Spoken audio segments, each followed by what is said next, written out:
Today on Mob Rules. We talk about the Hive Worlds. We create fantastic characters for you to use in your 40Ks. Well, I mean, My we 40Ks. create background, statistics around No, you. use my characters. All that and nothing else On Mob Rules.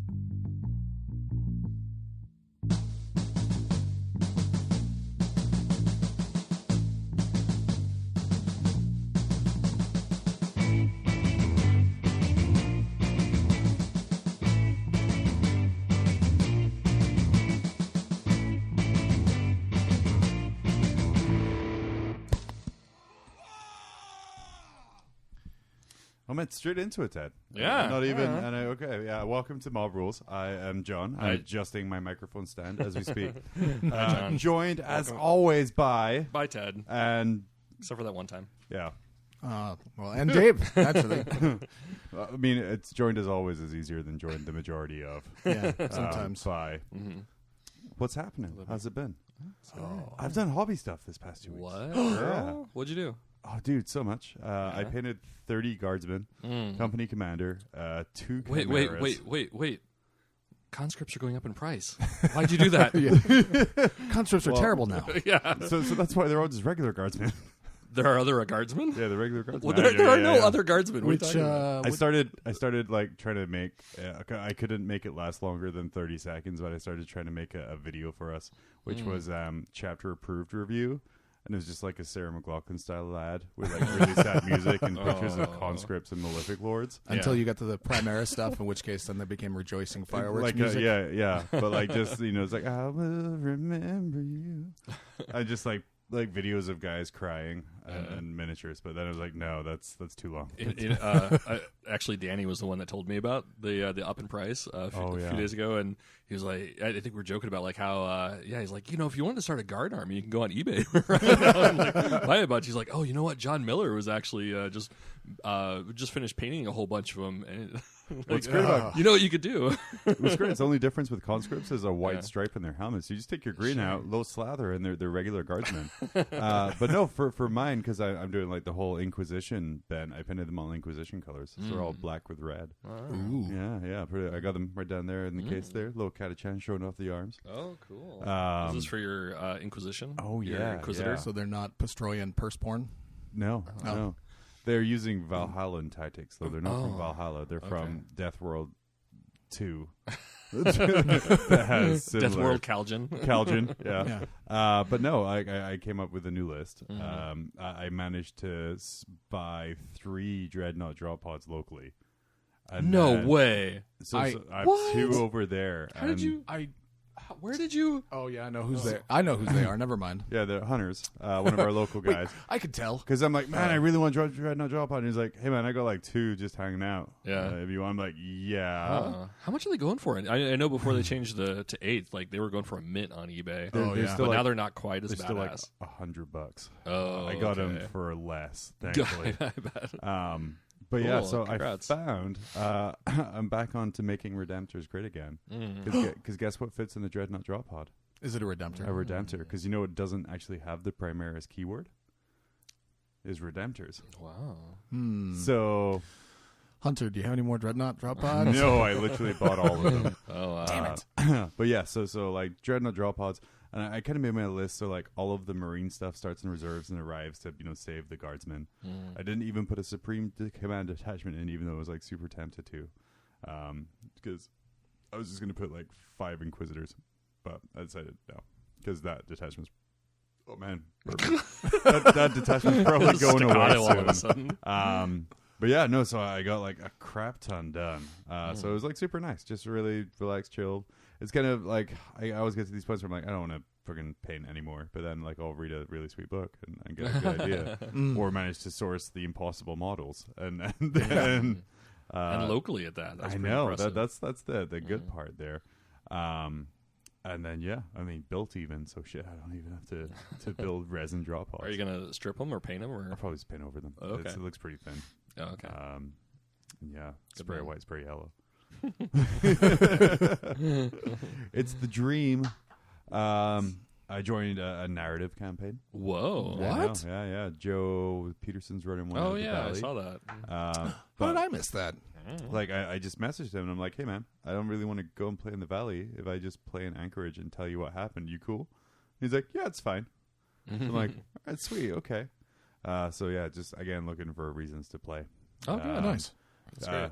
The motto now, my pre-New Year's resolution is play, not run, because I'm just running stuff now. And I'm like, yay, I'm going to stay up to date with the rules so I can run things. And then, but now all my time is reading. Yeah. So, yeah, that's my goals. Let's get that chapter proof done. So, yeah, start off with a bunch crap-loaded guardsmen. Good move. Yeah. Good move. Yeah, Ted, what you got? Quite a bit. We had that the Airbrush Workshop. How did that go? Pretty good. We filled the garage. Our buddy Andy brought in a couple extra tables, thankfully. So, nice. He brought in one, and then it started to fill up more, and we ended up plopping another one down. But it was good. It was a lot of fun. Like just that beautiful hum. Bzz, bzz, and then yeah, so it was cool. There was a lot of people. I think there was only like one tournament goer that was there. I mean, everybody else, like the Garage Hammer people. There was one guy, actually two people, that don't play at all. Yeah, they were just painting other stuff. So that was neat. Like I think we had about 9 or 10 people kind of come through. Nice. So but it was I think like stuff like that. Like when I do like the hobby stuff at tier 1, we don't quite get that kind of pull. And I don't know if it just so happened to be like the stars aligned and people wanted to come out, or maybe it was like the more intimate setting. Yeah. Well, it was a good weekend for it because there was a big 40K tournament going on at tier 1, but the people that wanted to do this sort of thing with you were not the people that would end up there. So you had that. Plus, it was holiday weekend. Yeah. Plus, I think you had the kind of a lot of interest because I know we had a couple of people trying to bring up a professional, like the traveling airbrush guys, and then when that fell through, you were able to step in and be like, I'm a professional painter. Well, I think and I think some of it, like a lot of guys that were there were actually saying that they would pay money. They're like, yeah, I'll pay $300 to bring somebody up. You're like, how about $150 to stay local? Well, but I mean, there's like something like I could teach them so much, but I think like like the CK Studios guys, like I mean that's what they do professionally. Oh, and, like, for sure. Yeah. Like I'm ahead of the curve, but I'm not them. Like so I think that they would get a lot more out of it when they have somebody who's like on a regular basis has a curriculum, and like I'm just there to kind of like help people through their insecurities and show them like, oh, okay, you have a question here, I can help with that. Like I don't have a class setting, I don't have like instruction and stuff, and oftentimes I find that like just sitting next to somebody, that person's going to teach them more than the instructor, just because like you're watching them toil as well. And like I mean, I don't have all the answers, so I'm like, hey man, do the best we can to figure it out. Can you pretend that you have all the answers? I'd rather not. So, it's okay. I mean, it was cool. Like, we had, I try to do like potluck suggested so people can bring in food. And that's kind of like the donation to, like my fee is like letting me eat your food. So that was pretty neat. I definitely got to meet a lot of people who I'd never met before. I think it's kind of neat too. Like we have, our group, like I pointed out before, like we have 700 something people in our AKW group, and only about 40 of them show up to tournaments. So like we have 90 something % that don't go to any of these, like the social functions, and so like they're in their little silos, and so it's neat to have like something that kind of caters to a very different crowd who's more interested. Like one guy, he's just doing like Gundam models, like he doesn't have a 40K army, like but he's like, yeah, at some point I will, but let me get this down. And so anyway, it's all important, like it's all part of the big beast. So that was cool, and a lot of them were asking to do this again in the future. So that's awesome. So were they just kind of painting random stuff that they brought because you didn't kind of set like specific models or for technique there? Yeah, right, exactly. So I'd ask sometimes, like when people ask me what to bring, like to bring something big, because if you're going to start on something, don't start on your tech marine. Like start on a tank. Here's a snotling. I want to airbrush the detail in the eyes. Yeah, I think like one guy was asking, like I don't know what to start with, and like if you just run over to like Value Village and grab like a kid's toy for like $2, like an airplane or something like that, like that's just going to give you something that you won't have to worry about fucking up. Right, because it's not like you're sitting there like masterclassing the whole thing. It's kind of you're learning base techniques and things like that, which or whatever. Yeah. Oh, I'm sorry, you are masterclassing or whatever. Yeah. I mean, like whatever it takes. So, It was neat. I think like Andy was there, and like I think he's done a little bit with Airbrush before, so he was kind of able to, and like he researched his stuff really well. So like he had kind of the ins and outs too. So when somebody asked like a technical question, that I'm like, yeah, I've done this, and this is my barnyard technique. He's like, oh, well, it actually itemizes at this pressure and blah blah blah. I'm like, oh, okay, there's your science. Yeah. Thanks, nerd. Supportive teacher Ted just in the corner yelling, nerd, nerd. Thanks for the help. Thanks for the tables. Shut up, nerd. Is that sound Ted? No. No, that was great. I loved having him there. So, Yeah. So I think that was it. Oh, got the Primaris repressor, whatever the fuck that tank is. Repulsor. There we go. Yeah. The thing. Got it The finished. Refucker. That's a new name. Got its little grabby claw done, so I'm going to try and I was going to have a play against one of the guys that I met this weekend. I was going to play against him yesterday, but ended up not sleeping the night before. So, and then my tenant introduced me to television, which I haven't seen since the 1990s. Oh man, I've been trying to introduce you to television for years. A lot of now. people have. Yeah. I actually have not. I haven't tried paying him money in exchange for a board though. So it was kind of crazy. It was fun. Like the first thing, like I wasn't gonna do it, and then like she and I finished up like a project we were working on, and like I didn't want to leave the house, and she didn't want to leave the house, and like, well, what's this? I think you can watch stuff for free on Amazon Prime, and we started fiddling through there, like, oh, Twin Peaks, and of course we like signed up for Showtime now. And I have to say, like, David Lynch is the best if you want to paint and watch TV, because like you're going to be painting and look up 5 minutes later and still the same scene of the awkward dialogue between two people. Ray, get out of the house. Ray, get out of the Ray, put on your pants. Ray. But see, if I try to watch like Twin Peaks and paint, I would just spend my entire time looking at TV and like, what? Yeah. Well, it's great because like they don't change the camera angle or anything. Like it's the exact same thing for the last They 5 just minutes. it's just a stationary camera that sometimes the action happens in front of and sometimes it happens behind. Just aimed at the fireplace. You get super excited because you painted an entire tank in the 5 minute scene. Oh shit! It was an hour-long episode and the camera didn't move. Thanks, David Lynch. You're the bomb. Oh, I finished a 2,000-point Primaris army. This is amazing. Unfortunately, she left, and I started watching Smilf. So, like, these actually have camera cuts and How dare you? and quick plot devices. Anyway, I don't know what Smilfs is, so it's another Showtime thing. Yeah, I started watching. sounds dirty. It's So I started watching Toast of London on Netflix. Now that we're moving to that, it's another UK TV show. It's good times. Is it good to paint too? It is actually. Yeah? It's very bizarre. Okay. And the guy Matt Barry has like a very distinctive voice. I laugh mainly at just his voice. Oh, So yeah. okay, that's good. You don't have to look at him. Recommend. That's awesome. Yeah, recommend. I've found myself painting to Star Trek Next Generation on Netflix, actually. Season like 3 onwards, right? 'Cause No, literally from I started at the beginning and just started. It's literal trash until Picard gets turned. Nope. You shut your whore mouth, sir. Who was before Picard? No. Picard Okay. was Picard. Yeah, it's Picard, and then he gets turned into a bad guy, and they have interpersonal conflict. Did you know what drives drama, Ted? Interpersonal conflict. Okay. You know what the first 2 seasons of Star Trek don't have? Interpersonal conflict. No, it's just got Wesley Crusher, who you hate, so it's perfect. Oh man, yeah. You want to watch to see what Wesley Defending screws the up first next 2 week. seasons of the Next Generation by pointing out that a young Will Wheaton is in there for 2 seasons. Sorry, it's Will Wheaton. No, it's stooping to Family Guy jokes.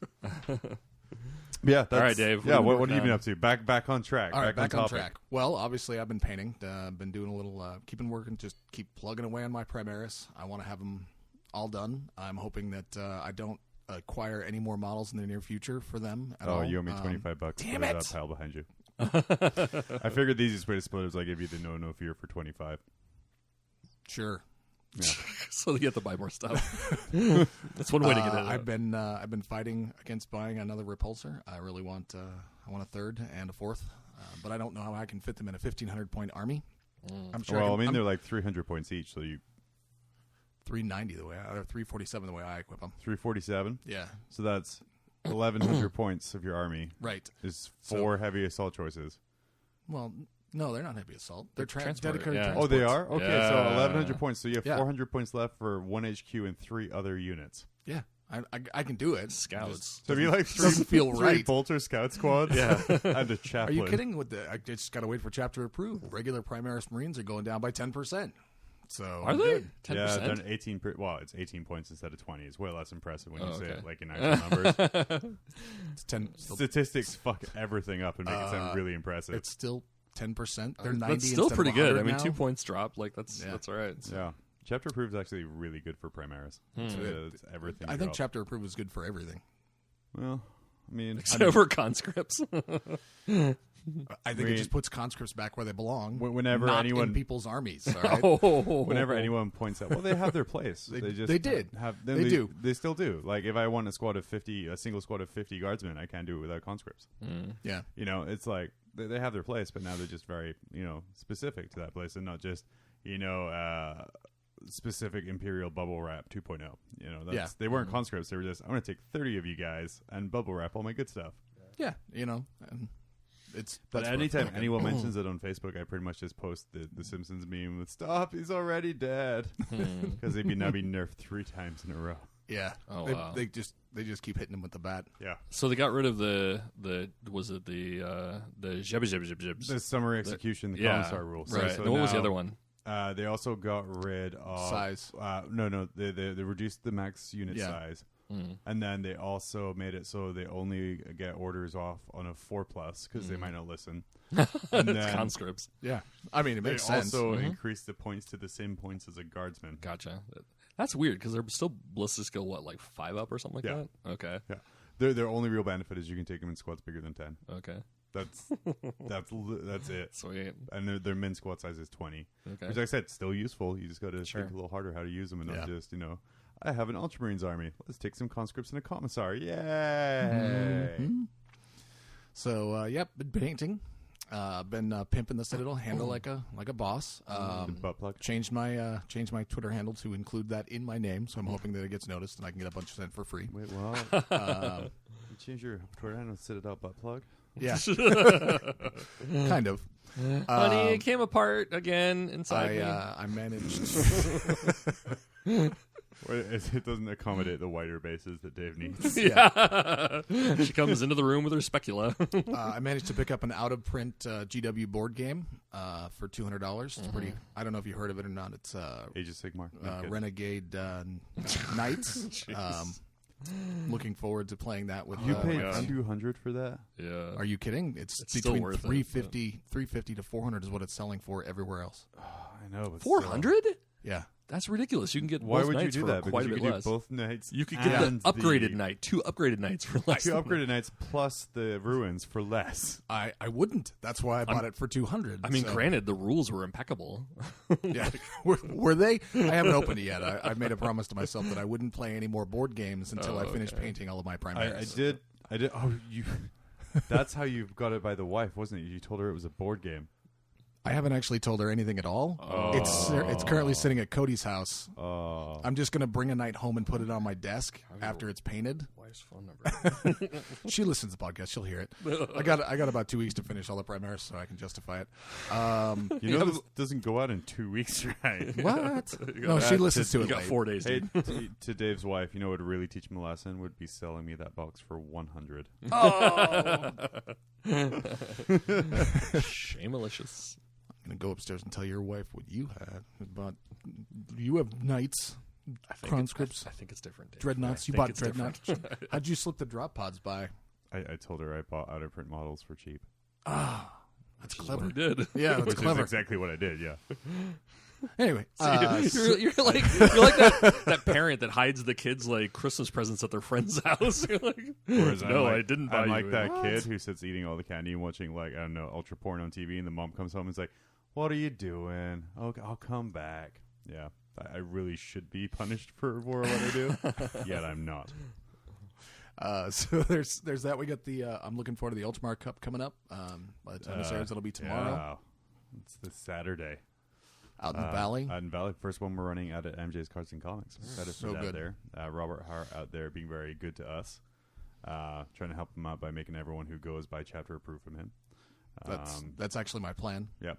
But then I try to spread the love. I do try to spread my If they're good enough out to between host the our two. little event, then I'm good enough to pimp his stuff out and hopefully get some cash.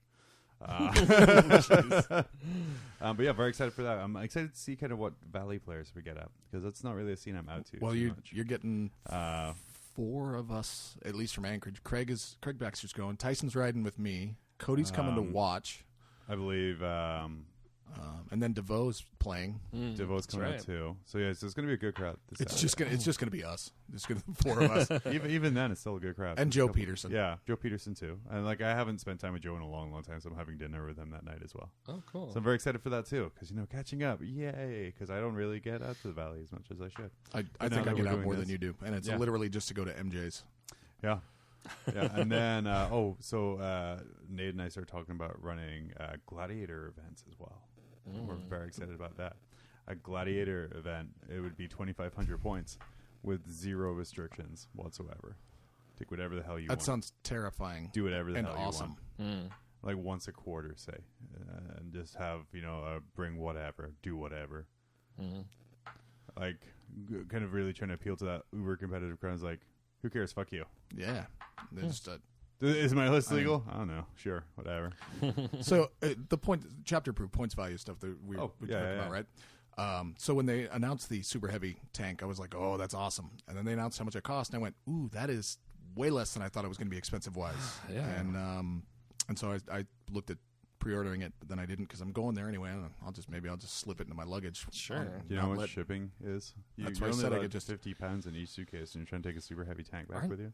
It's probably free shipping anyway. Well, never mind. No, it's so not. You're getting It's 300. It's 300 pounds, and it's only 220 pounds for the tank or something like that. 220. So you add a couple shoulder pads, right? Yeah. I could talk to a couple people. Maybe if make they a friend or two. Maybe if they had Dreadnought drop pods still, I might have been able to get over wow. it. But they're not as anyway. No, they're not. But do you know what's dropping in points by 1/3 for the chapter approved? Dreadnought drop pods. Dreadnought drop pods. Oh, are they? Okay. They're going from 120 to 80.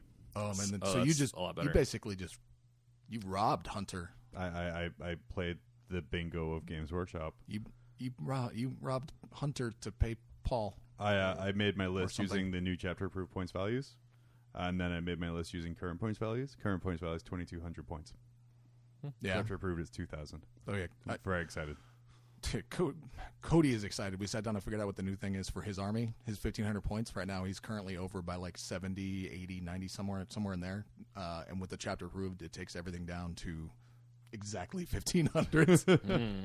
So Guilliman, 9 aggressors, 5 intercessors, a repulsor, and a redemptor. That's what he's going to run because that's what he thinks looks cool. It's good for him. Fair play. That's how to do. And it's like 50% painted now. That's like half. Yeah. Yep. So good for him. I speak statistics. I'm good. Yeah. I love using statistics in this podcast. Wow, you use it 30% more than Ted and I do. 33%? No, that would be what percentage of people talking you are in this episode.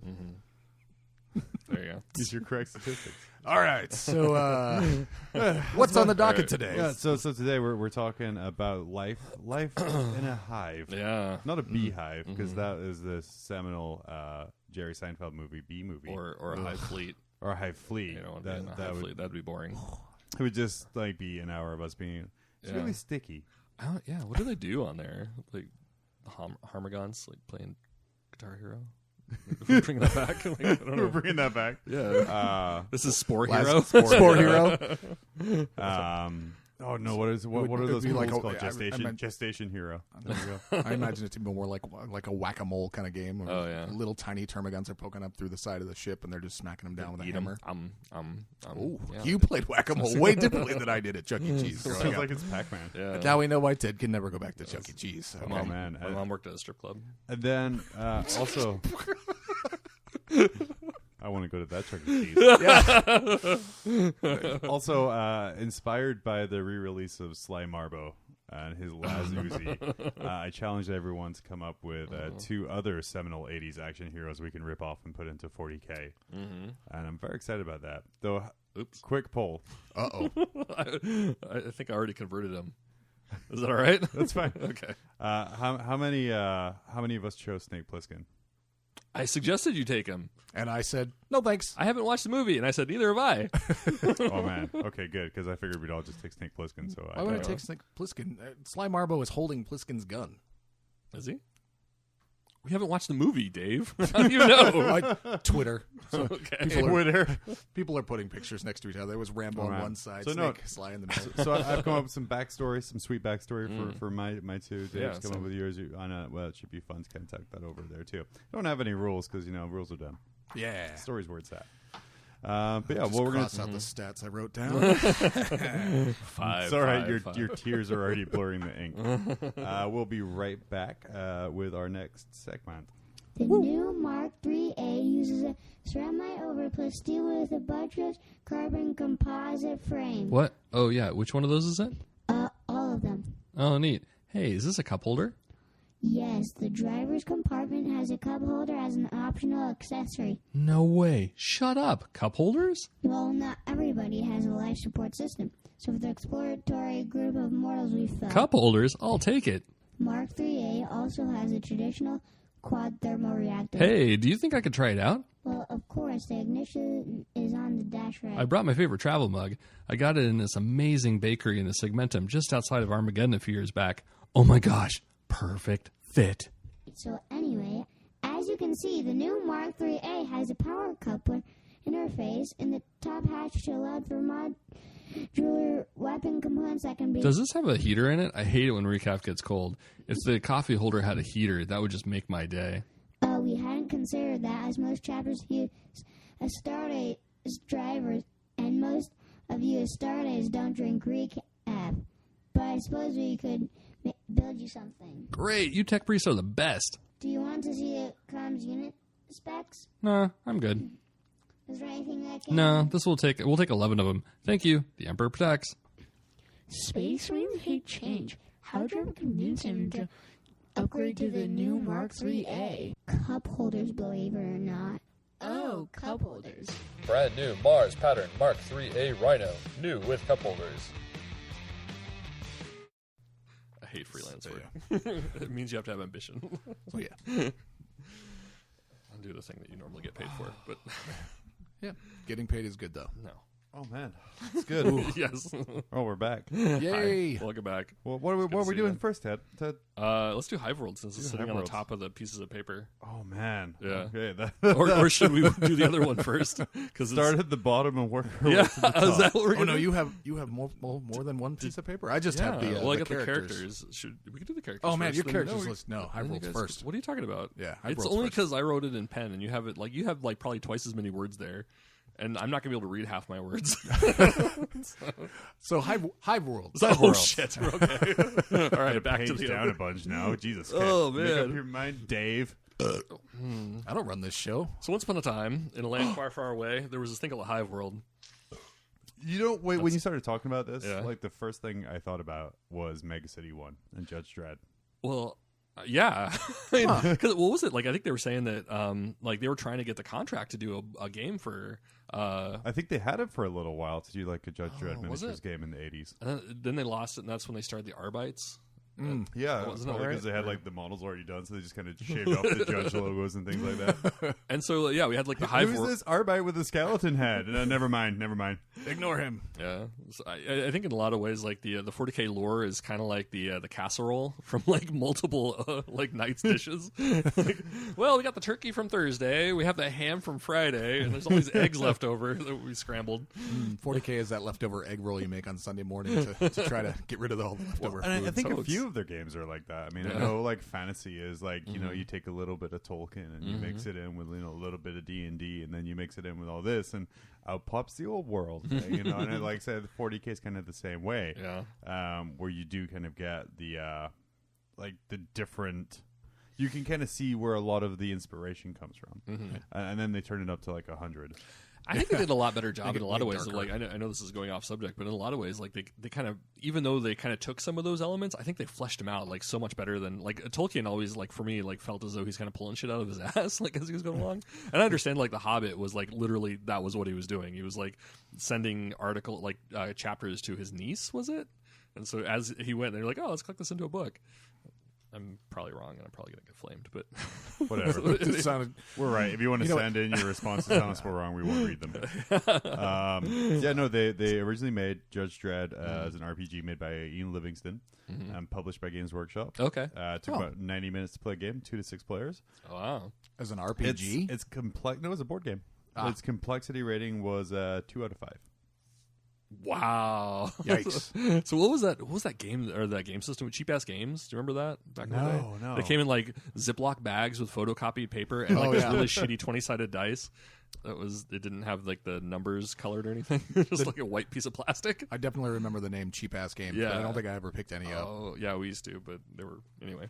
They're really cheap. But yeah, all right. So Hive Worlds. Hive Worlds. So yeah, Mega City. Yeah, Mega City was like Describe the first Mega thing City. I started to think about. Like, Mega City is in the 2000 AD character comic Judge Dredd. Mega Cities are like all the people start to kind of conglomerate together. So instead of the United States, you have Mega City 1, Mega City 2, and Las Vegas. I thought it was funny. It was like kept its original name. Yeah.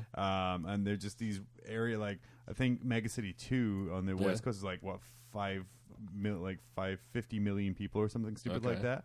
And it's essentially just a giant city walled off, and just everyone's in one central location. Yeah, I think like that was 40K or the GW did that, and they times it by I don't know what's 500 billion by several million. Yeah, that's what they did. They turned it up like they always do. Like that's nice, but we can crank it up, and then we can put a amplifier on it, and then crank it up more, and then we can amplify that sound even more, and daisy chain like speakers off of it. Each hive in GW, and I think the difference between like Judge Dredd and GW is there's layers. So like hives are huge and very tall. Right. Each hive holds between like 10 and 100 billion people, and there's about 5 to 20 hives on each planet. So there's like what's 20 times 100 billion? 2 trillion people on like all of these hives. And I think they range. Like some are, there's different layers because I think you have like the civilization world, which is like the precursor to the hive world, and that's where like Earth would be.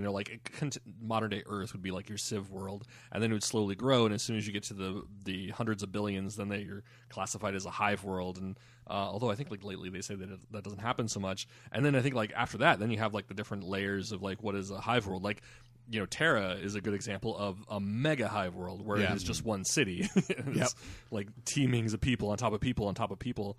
But yeah, like the stratum is kind of interesting thing that they added to that a bit, where you have like your underhive. And I thought this was kind of neat. Like it's millennia, thousands of years where the building actually literally pushes the city down into the dirt. So you have the hive world might have originally started off as like your Atlanta. it's a city right here, and then over time the city gets like pushed underground, and so the immense weight of the building on top of it. Right.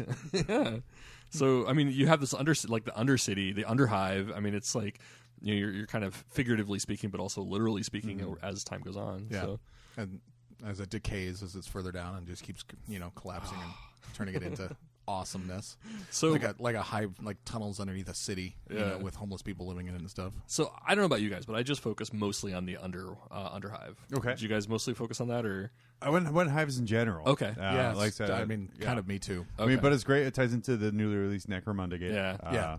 And Carrion Throne. And Carrion Throne. Yeah. Oh, absolutely. Yeah.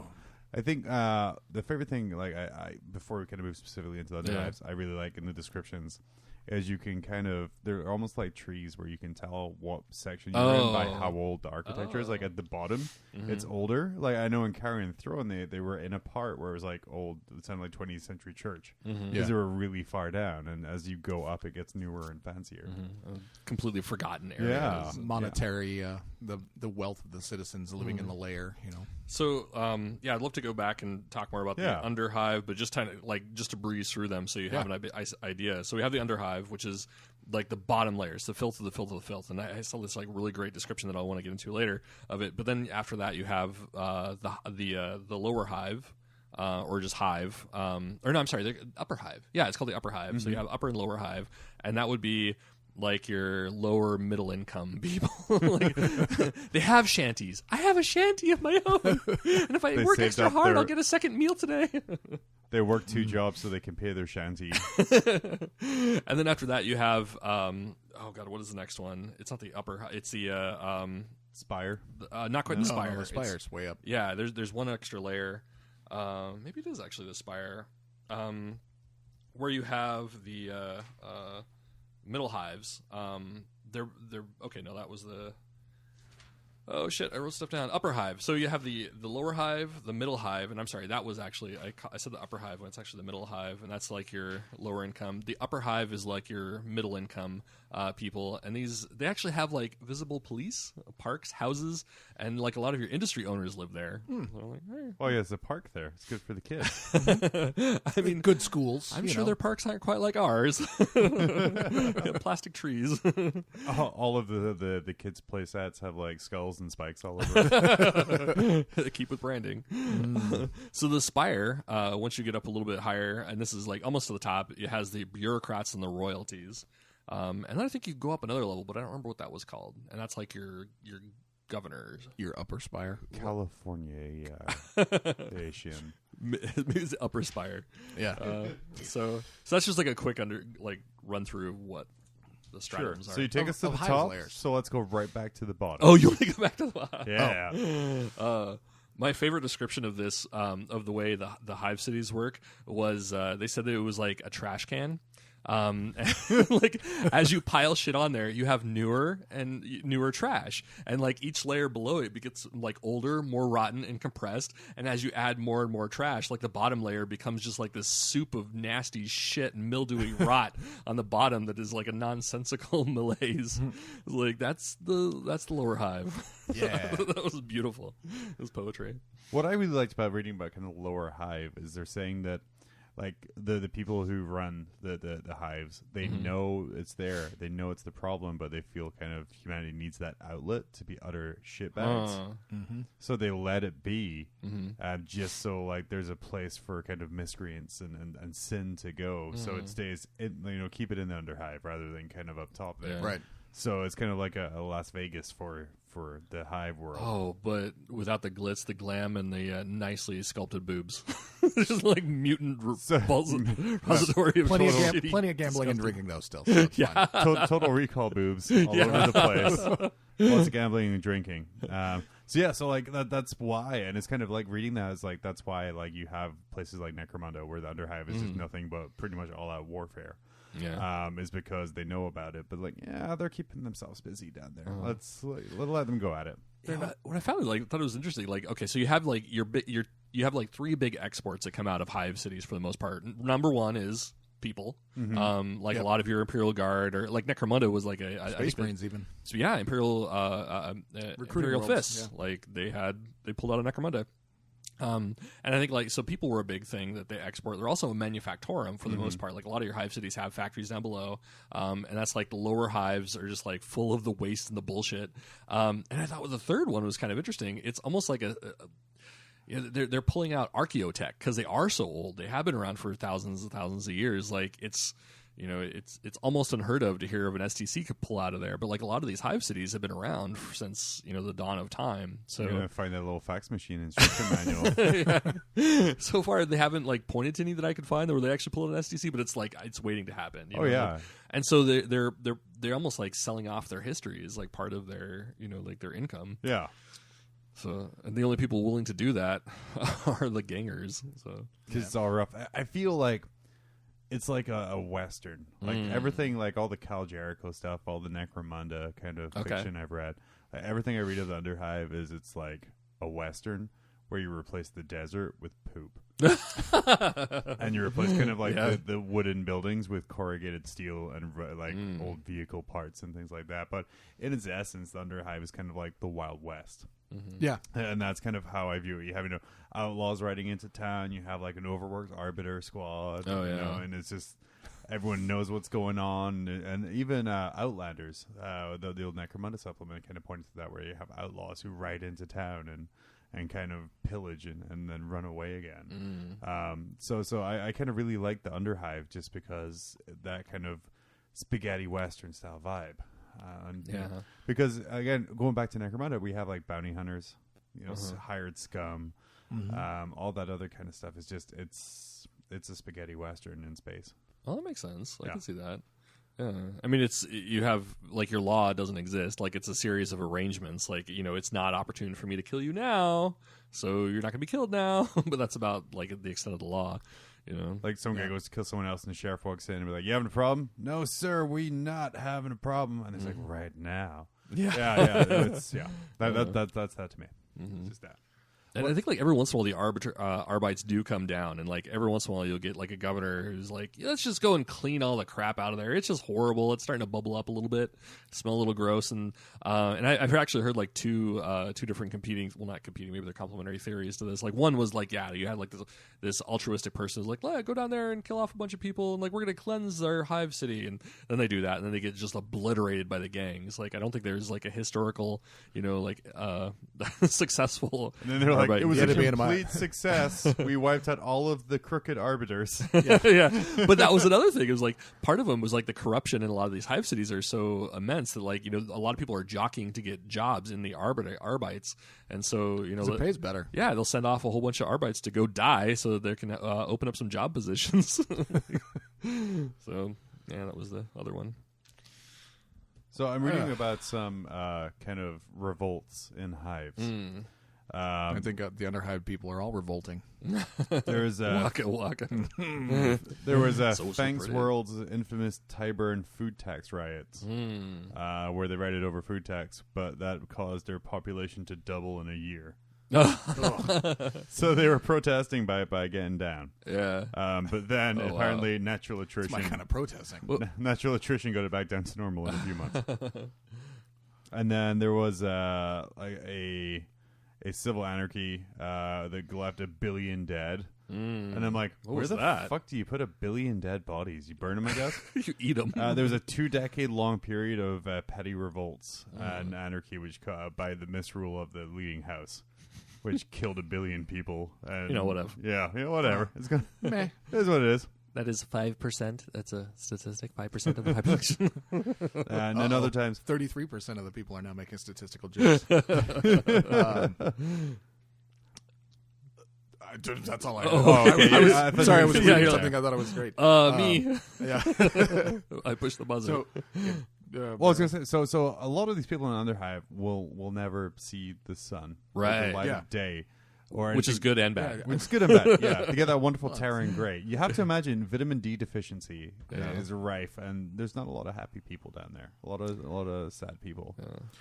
I thought it was interesting that depending on what layer of the hive you live in, you might never see anything but just your little tiny area of the entire the whole hive, going all the way up to the spire. The spire people are like, we don't want to go down there, so they do it by choice. But I mean, everybody underneath them is kind of pretty much just stuck in the level they're at, and they can't really go outside because even if they could get out of the walls, it's poisonous gas all over the place because your entire planet is a factory. Well, and there's for the most part no ozone. So if you actually did see the sun, like that's where like it's a double-edged sword. Like, oh yeah, I want vitamin D. However, it'll kill me. Yeah, like it's too much all at once. Some of the spires stretch, out into past, up the upper, like where our planes would fly, or just above that. The sky. Yeah. Shut up.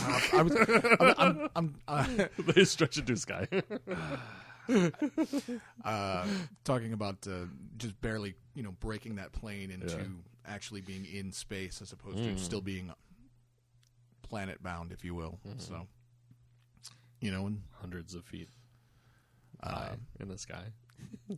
So the lower hive, the lower hive, just above the underhive because it's low. It's where, like you said, most of the residential working class coal miners work, and they make up the majority of the population. Yeah, the lower hive is kind of probably like the bit above ground, but not the top half. They're very poor. They can afford to pretty much work. I view this as kind of like the steam revolution English factory workers. Where they get up as a family, they eat breakfast as a family, then they go work in the death mines as a family, and then go back. I mined some really good death, Ma. And they kind of just do their best, keep going, try and keep out of trouble, and like they're always like, "Oh man, thank Christ I don't live in the Underhive," because even though I go work in a petroleum factory 17 hours a day and I'm only 7, I'm not in the Wild West of the Underhive. And this is kind of something as well. We see lots of temples and churches and Imperial Truth located in the Underhive because they're trying to keep people, happy and in line. And yay, the Emperor loves you. Good job making those buttons. Yeah, they're monitored constantly to make sure that they're vigilant about their prayers, and if they are not, then sometimes they're made an example of and just killed in front of their friends to remind you, hey, pray, pray to the creator. Which I thought was interesting. That they know your hierarchy, know your place was a big thing. And like, it's considered to be heresy if you ever question your boss. So, even if you're a lowly little bitch, like if you say, better stay a lowly little bitch. I have a better idea to maximize potential. Yeah, so like one thing I've seen as well, everyone seems to know their place in hives. It's very ingrained. Like no one like aspires to, oh man, I can't wait to like work my way up to the upper hive. That doesn't really happen very often, if at all. They're like, man, this is my life. I'm gonna go work yourself to the top of your level, and that's about gonna make white paint to paint conscript helmets with. That's your life.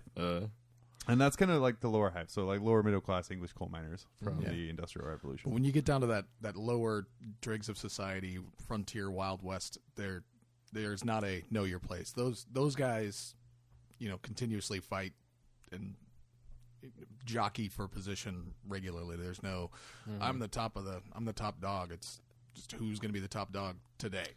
It's kind of interesting to think about like the different hives and how they relate to each other, because like you have the lower hive in a lot of ways. Like there's, in a way, it's like total freedom. Like it's freedom to steal whatever dirt from the other guy you can. Like, this is nice dirt.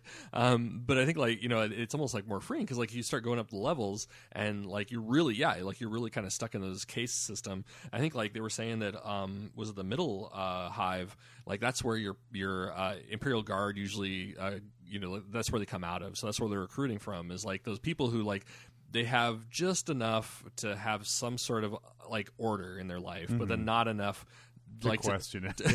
To have dreams or aspiration. But also for those that have like, on the other hand, the other side of that is that's where a lot of your heretics come from. So the people like your cult leaders and everything usually come out of that middle area. So like they have just enough like mobility to kind of like sway some of the lower levels, or maybe some of the other people who aren't quite happy enough with their doldrums to like start a new cult or like order a gene stealer on Amazon, like get something going on. Oh man, Amazon Primus. That's gonna be the joke I'm gonna make for that one. There you go. Well, moving on to the upper hive.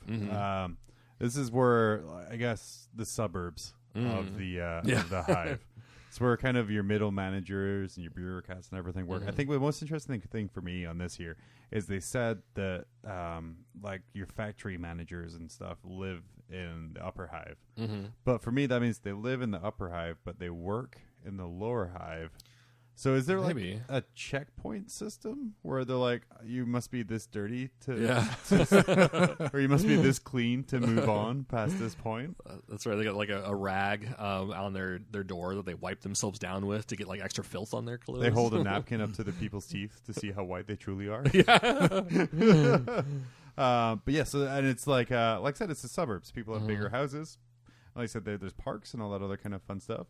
They don't have to worry about blackouts or power being taken away because, oh man, we're pretty tight. And like I said, it's suburban Hive-teria, America. America. And then, like I said, the biggest takeaway from this is that there's travel in between the levels, at least some. I mean, I'm sure some factory managers are just like, oh, send a peon to do it, or I'll send a telegram. But like, again, those checkpoints must be so militarized. So heavily militarized. Like Lehman Russ is all over the place, just kind of pointing at the people that are rushing towards it. Otherwise, it would be like anarchy. I think, was it the movie In Time or something like that? They had like a bunch of checkpoints and stuff as well. I don't know. You guys don't really movie, so I'm going to choose to believe it was. I've heard of the Middle East. I don't know. But I think it also was kind of interesting, like looking back at like the early days of like the Americas, kind of reminded me of that too, where you have like these, because the law isn't as pervasive and there is very little structure. Like a lot of the structure comes from like your corporation or your factory. So like a lot of the owners of those factories will have like your company store, your company quarters, your company, all these different things. So like the workers down in the lower and middle hive, they'll go to work, they'll do their thing, they'll go back home, they'll pay rent to their boss, then they'll buy food from their boss, and like all their money, like there's thousands of different currencies, and so like all you can do is buy from your boss. Like it's like if you buy a bunch of Disney dollars, but you want to leave Disney, but you have like $50 left in Disney dollars, you have to spend it there. And there's no such thing as Craigslist back, No. So yeah, I mean, it becomes like problematic. I mean, realistically, you could trade dollars with somebody, but you know, in this world, you can't. And so that was kind of like one of the issues that we had as a country. Like early on, it was like too many dollars, and so people started using whiskey. So anyway, I don't see that as a problem, but we don't still do that. Wait, what? The spire is the top. It pierces the clouds. There's windows, I'm guessing. You can see like beautiful views of the planet and the horizon and the sky. if any of that stuff existed. But it's Game of Thrones is shit up there. Yep. It's deadlier than the Underhive because people are all like backstabbing and trying to get up in the world. You actually have something they want versus like a hiver At the top of the spire, you are the best. You are the king. The other guy's trying to stab another Underhiver because he looks like he might have a sandwich. Whereas you're trying to machinate the assassination of an entire family line so you can have a prettier chair. It's brutal up there. Holy crap. So yeah, they have access to everything and anything, and you know, wealthy assholes. I mean, Eisenhorn did a really good job in the book describing kind of like very high quality imperial life. Spoilers. Still haven't read Eisenhorn. And this is kind of it right there. Is it's Game of Thrones in space in the top of the spire. I believe, if I remember my Necromunda right, Mad Donna was she from there? From the spire. Oh, okay. She was a spire family, Yulanti, and she chose to go to the Underhive because she was like, "Fuck." At least I know what's right. What's around the corner? Yikes. So what's life like in this hive city? We know what a hive is. We know the day to day. Well, what's kind of their day to day? Which level are we Yeah. talking about here? Really. Because life in the day to day is broke. so different. Day to day in the Underhive is just scratching for your next meal. Yeah. You know, if you're not in a gang, then you are pretty much fucked. You know, and when you're in a gang, you're in a gang. It's sharks and jets, man. Sharks and jets. You're a jet. You're a jet. Yeah. When you're Goliath, you're Goliath. Yeah. and those, you know what? So just to talk about Necromunda for a minute, the difference in appearance from in the old school models, and even in the just like the art from the old, We're not talking about book. Necromunda. We're not talking about the Underhive. The gangs of the Underhive. We're pretending not to talk about This is Necromunda adjacent. Necromunda adjacent. So they're just the appearances of the people and how they all seem to be so different in true appearance. You know, for what they look like. They seem like different races almost. Oh, okay. Kind of is what I'm trying to say. And then of course you had rat skins, which were tiny rat people. You know, so. But you're scratching and clawing day in and day out to get your food. Obviously, the top dog is the gang that owns, controls the trading post at the time, whatever group that happens to be at the day. There are Arbites down there, but they're really corrupt as shit. So because they long ago realized, hey, listen, here's the deal: we're gonna die unless you guys do what you got to do, and we'll try to uphold the law as best we can. And by that I mean we don't want to die, so have fun. I think that's mostly in the middle hive, right? I don't think the Arbites typically go to lower hives and mess with that, but I think like the gang structure actually transcends different levels. So you might have a gang, like a lot of your gangs, like operate in the lower hive, but their power structure goes up. So like they are owed, like somebody in the middle hive will be able to give them munitions, and and so it'll be like this transfer there. And then of course the people that they got the munitions from are in the upper hive, so they and so there's like these wells of power, I guess, that go all the way up, probably even up to the spire. So I guess there is like a little bit of cross contamination there, and you get some influence, I guess, from like the Arbites and vice versa. It's those checkpoints. Yep. Something I read as well is that everything is recycled in hives. Oh yeah. And it was fucking disgusting. Yeah, that's it, like the trash can thing. Like, you get the nice food up top, and like the shit bubbles down, and they have to add nutrients to the shit because you can only recycle shit so many times. The water is redistilled from the discharge of the upper hive, so the upper hive pisses, and then you drink it. They say food is factory produced and is sometimes spun from corpse starch, which delicious. That's delicious loaf of bread, and then or algae based. So you're either eating mold or dead body. They say literally everything that you eat or breathe used to be something else in these hive cities. So, like, for me, that smell is going to be amazingly terrible. Oh, like funky feet times. Yeah, but not if you grew up with it.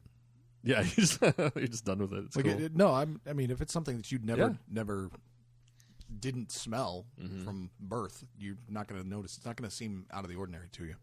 Here's a fun fact. Something I learned through the Rogue Trader RPG system. Hive world people are agoraphobic. So when you take them out of the hive world and you put them, say, on a big battlefield, open battlefield, they're not used to all this space, so they're not very good. That makes perfect sense. Because I know, because when I do willpower tests with my hive worlder, I'm at a minus because if I'm outside. So I stay in my big tank because it's claustrophobic. There's lots of problems like that. But yeah, like I said, a lot of these people are recruiting worlds for guard. Because everyone has tithes. Planetary systems have tithes. Yeah. And where can you find 1 trillion people really easily? Oh, look, there's a hive world. Right. Let's recruit everyone from there. But even then, I think you're pulling like I said, you're pulling the factory workers. It's not like you're going down and getting the good fighters. Yeah. And going down to like all the gangs, be like, who wants to sign up for the Imperium? The guys who have ignored you for your entire life. Isn't there actually a story of a Space Marine chapter taking some gangers from that like fought off a gene stealer or something? I'm not sure what the story, but I know like they were saying, like the Imperial Fist, like they often go and like they take gangers. Yeah. So you do have like the Space Marine chapters, because I think they were equating like the Hive world to a Death world. It's like, they either go to Death worlds or they go to the shitstorm down in the basement. And they look for the one without the 2 heads. And then recruit that one. You can cut one off. Yeah. Just imagine that kind of like Iron Man, like you're going to have that hive ganger sitting in a bar and just a Space Marine in full armor, like sitting down beside him and sliding him in an envelope. I mean, like, are you in? But of course, everything's covered in shit apart from the gleaming gold Space Marine sitting beside him. Whatever. It's amazingly stealthy. Yeah. Despite, and somehow also not covered in shit. Yeah. He's not stealthy at all. It's a gold Space Marine, not a custode. Yeah. So it's just like they hear him coming from like 7 blocks away, and it's like, boom, boom, boom. Yeah, but they realize it's a Space Marine and they don't have anything to do with it. They just, shit. That's not an Arbite. I think one of the cool things that they were talking about, like, so once you get out of the hive world a little bit, and we'll come back into the hive world, but they say it's like all ash wastelands and just like desert and just disgusting. Like, you might be able to survive or not, but like that's where you're going to find like your mutants. You might find like some demons. You might find, and there's more than likely going to be like a feral orc tribe out there that you'll have to contend with, and like all the wasters and everything. Waste nomads. Like, but also they were like, as you come back in, you might start finding some of those elements inside the underhive, and so it's not entirely unheard of to have like orcs hanging out in the bottom of your basement, hanging out with the gangers. And I think like one of them was suggesting, like I was looking at this one guy that was suggesting that the Goliaths were actually patterned their society off the orcs. And that had been like, thousands of years prior and have kind of like forgotten. But like a lot of you look at them, like some of them have like the iron jaw, like they have the, whoever's the strongest is the leader. And some of their glyphs kind of have like an orcish kind of feel as well. Mm-hmm. So, they've permeated. I love this. Like I said, it's just looking at Mad Max-esque society. Yeah. Oh, okay. The hive. The Underhive is always Thunderdome. Well, I mean, like outside, like the Ashways nomads, like they don't have power, or they do is like really shitty generators that they're using for occasional light. They're living in generally poisonous clouds with permanent kind of dust storms and electrical storms, and being attacked by like raiding mutants, having sex with mutant kangaroos. No, I mean if they ask for it. I mean, the kangaroo has to consent. Okay. But yeah, like just having these like nomads out on the edge is just like another kind of factor. It's just I didn't even think about those ones. Yeah, it's the guys just kind of outside the hive. Now I also have a picture in my head of just like a gang of really small, newly born orcs attacking the side of a hive with sticks. It's like, bah, bah, bah, bah. Which is entirely futile. I love that. Like they were talking about, like the hives, like just through their evolution, are one of the most almost impossible structures to actually dominate. When they say that, like when they get invaded, like a hive world gets invaded, you generally start at the bottom and try to like work your way up to the spire to take out the leadership. But right off the bat, like you have to pierce a wall that's covered in macro cannons. Then you have to get inside the wall, which usually have buttresses covered with macro cannons. And then like once you get in there, now you have like these depraved mutant killing monster machines in gangs with like got nothing else to live for. So right, and you're showing up with new stuff. They want it. Yeah, I mean they used to fight each other up until you showed up. Now they want your guns and your sandwiches, so they're killing you. If you happen to make it through there, you have another layer to go through, and all the while, you're plus it's the a constant checkpoints. Trudge. You know, you gotta. Oh yeah, prove that you have enough dirt passport, on you. You gotta. We want to you raid think this there's, side like, up here. An inner Hive passport system. Oh, I'm sure there Like is. if you want to progress like down, you got to have like a passport.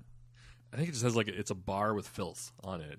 It's just like just scratch and snip card. Depending on You what must trash smell- is in your pocket, depends what area. What's in your pocket? Oh, like I guess like some change and pieces of paper. Upper Hive. Like what's in your pocket? My entire life savings and banana peel. Oh, Under Hive. Do not pass go. Do you think the Spire kids get to go on field trips down to the Underhive? Do you think the Spire kids like have like awareness days, like Underhive awareness days, and they have like fundraisers for the Spire for the needy Underhive kids, and then you have like where like a Sarah McLachlan song plays where for they just standing there. 5 pennies a day, you too can change the life of an Underhive child. I just see it as like Tijuana. It's just like every time they go down, they're like, "I'm going to go and rape somebody," and that's going to be the end of the Underhive is like a party town man. for Spire kids. the further you go down, the more We're looking at completely different age Spire kids because I was thinking like Magic School Bus kind of level Spire kids, okay. and you are clearly thinking like 20-year-old, just about to graduate Spire kids. Well, let's look at Spire kids. Like, in the original Necromunda, one of the gangs was Spirers. That's right. Which guys. is legitimately rich Spire kids who would go down in gangs of four Jackadens. That's the guys with the Predator knives. Oh wow! That's the only one you take. Is if you spammed him, it was bad times. Jesus, it was terrible. But yeah, like they came down with all this high tech suits, and they would just murder Hive gangers and collect skulls For fun. Yeah, for fun. It's like a rite of passage, just like a bar mitzvah, Yeah. but like a skull mitzvah. So we got the little kids in the lower elementary school, like kindergarten level, get on a bus, go down there, and one of them, Johnny's sitting there, he's looking out the window. I'm going to get your skull one day.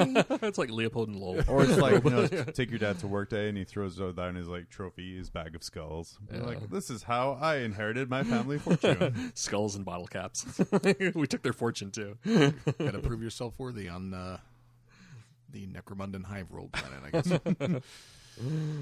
So yeah, like I think that really shows the power dynamic really well as well. Like how they view the Underhive as a forgotten place, essentially, like a lawless wild south, not wild west. And then they go there for sport and for hunting. It's kind of as long as they stay where they are, go right on ahead. Yeah. It's kind of neat to think that, like, while all that shit is going on, you know, like all the archaeotech that's like hidden beneath the feet of these people who are just like fighting over scraps of sandwiches and stuff like that.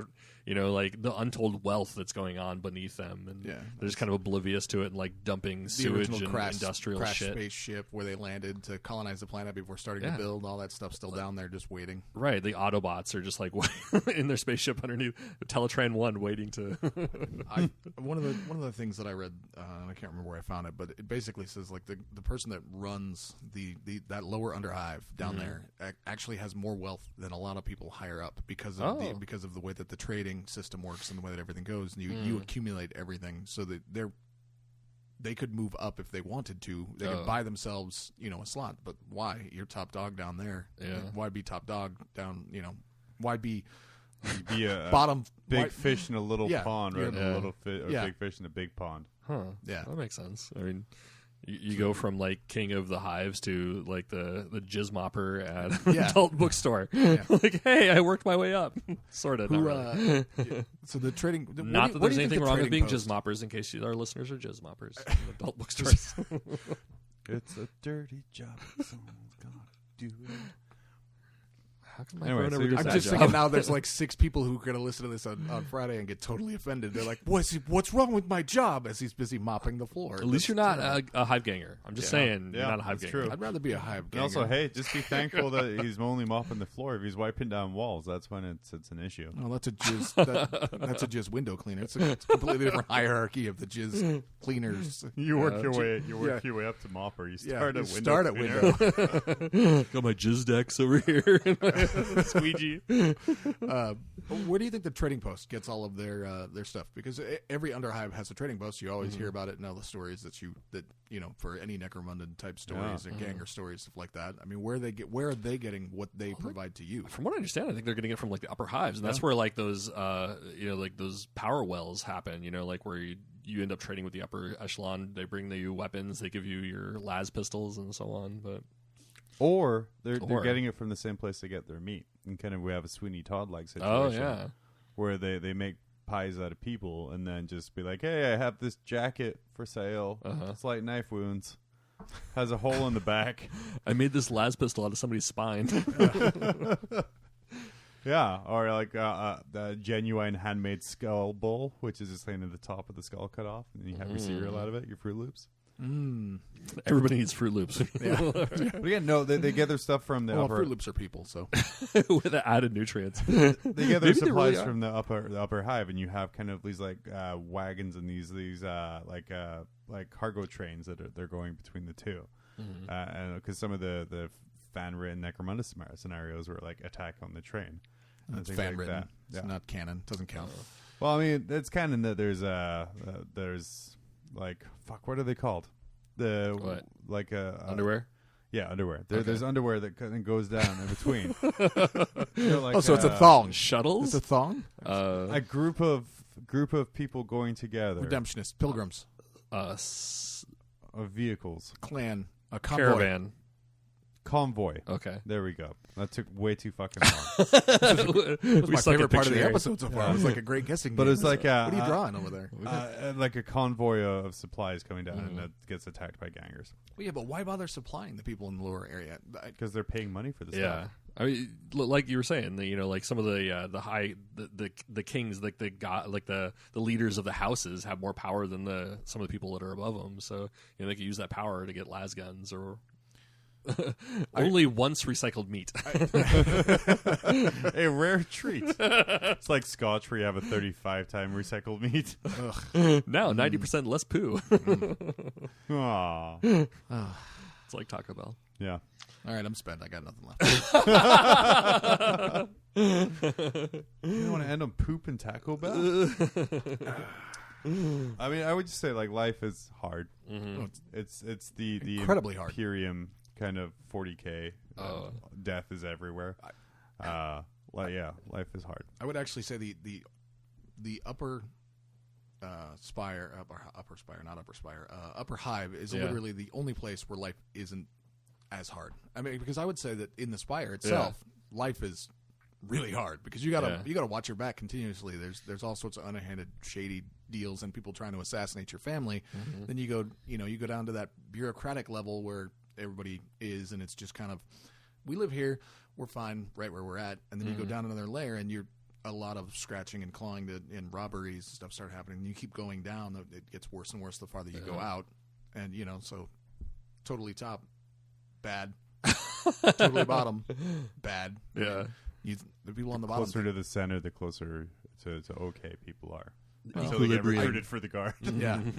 But even then, a lot of people that get recruited for the guard actually think that that's a good thing. It's not until they get in the guard Well, I that think they it's go, like, oh, shit. Yeah, the upper hive, though, like that's not your recruiting grounds. Like, No, those people no. like own, like they're your blue bloods, or almost blue bloods, and so like, yeah, I mean that's your mid level.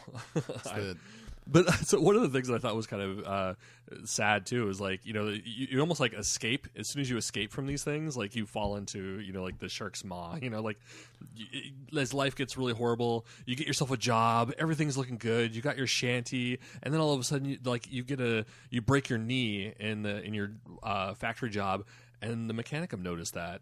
and decide that you're unfit for your job and turn you into a toaster servitor. Or they just turn you into toast. If they notice that you have a cold while working, like you look a little sick, they kill you. They don't want you to affect other people, because they're saying, like, if the factory's ever shut down, for every day that a factory is shut down, it is, like, in value-wise, it's equivalent to 1 million guardsmen. So, I mean, the factories are very important to them. So like 15 million hours.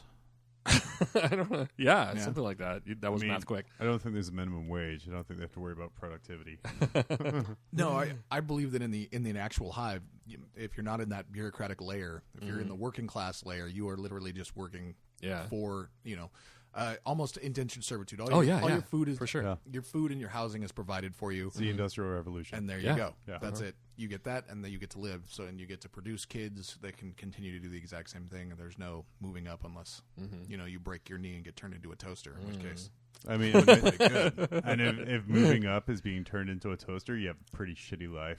Just get that part out of the way. As long as I'm not getting my butt turned into a data port, then I'm fine. I'm good. You gotta tell the toaster how to toast somehow. Data going up Main Street. Yeah. So I don't know. Is that Hive I'm Worlds? good. Yeah. I mean, it's super. Like I said, it's super grimdark. You have 100 billion people living on top of each other. That's a young hive. Yeah. With everyone living on top of each other. If you're at the top, you're fucked. If you're at the bottom, you're fucked. And if you're in the middle, then your life is a repetitive, awful Groundhog Day of an existence until you're drafted to the guard and killed. The dream. The dream. I guess the only good way of going out is either like through death or from the Space Marines showing up and saying, "Hey, let's kill for 2,000 years." But I mean, that's about it. That's which the is goal. Pretty decent. Yeah, but we're gonna cut your nuts off. Yeah. So he wasn't using them anyway. And remove the other head. Both, but not the fourth arm. All right, we're gonna take a break. We're gonna come back and we're gonna talk about some homebrew characters. Yay! Fan made content. Pretty stoked by this. I might have cheated a little. Oh, how'd you do that? How can you cheat in making stuff up? Oh, we'll find by out. not making stuff up. That's a hook right there. We call that a hook. We'll be right back. Cowabunga, dude. Shredding these sweet waves with my board is super rad. But babes can't stand a thirsty bro brat. That's why I drink generic soda, now with electrolytes. Chicks dig it. Generic soda causes heart disease, lung disease, pancreatic cancer, Alzheimer's, erectile dysfunction, and is the leading cause of thirst. Generic soda may dissolve solid surfaces if contact persists longer than 3 seconds. The Food and Drug Administration does not recognize generic soda as edible. Do not dispose of generic soda down drains or near animals. And we're back. Hey, woo! So I challenged you guys to come up with or take 2 80s action heroes. Yeah. And 40KIs them in the celebration of Sly Marbo and his Laz Uzi release. Did they have to be heroes? I mean, I guess a hero is dependent on what your view is. It was a pretty it was a pretty broad idea. Go right ahead. Yeah. So Dave, start with you. What have you got? All right. Got a little bit of a story here. Clears his throat. He's an actor. In the deep underhive of Terra, Adeptus Arbeit, Piotr Whaler, has served for 10 years with distinction fighting against the underhive lawbreakers. Wait. Okay, I'm waiting. Okay, so exemplary service record, he ventured with a team after an illegal stim dealer, stim being both adrenaline-like and narcotic, a forbidden mixture known for mutating the subject after extending use. The exchange was to take place near the Mechanicus Zone Skalex. Peter led his team close to the walls, using the natural cover of ruins and pipes to provide the shade needed to blend the midnight black armor into the shadows, using their helmet scanners to view the intended targets in making the exchange of stim for Imperial credits while hiding. The Adeptus Arbeit struck. However, the criminals were waiting, prepared with heavy weapons, and started unleashing punishing fire on their Arbites. Peter fell while ordering his team to retreat. Heavy casualties on both sides as the Arbites falling back delivered punishing blasts, but it wasn't enough. Peter slipped from consciousness as he sees Hector Obliminov standing over him, talking about to a cohort about how things could finally get back to normal now that this gnat had been swatted. Alerted to heavy weapons fire near the walls of Skalax, Magos leads a team of Secretari to investigate. Finding mostly dead humans, he prepared to leave when he heard a gasping groan. Taking the surviving human back into Skalax, the Magos proceeded to replace all but the brain of the mortal with bionics. Erasing the members of Pieter, he creates Mechanobite, a robotic Adeptus Arbite.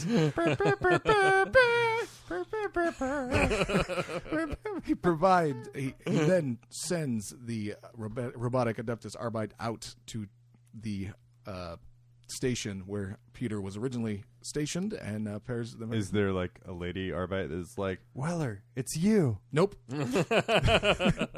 Mechanobite teams up with Peter's old partner and proceeds to chase down crime in the Underhive, focusing on those who were responsible for killing Peter and the sale of Stim, in the process uncovering the corrupt local magistrate who was profiting directly from the drug.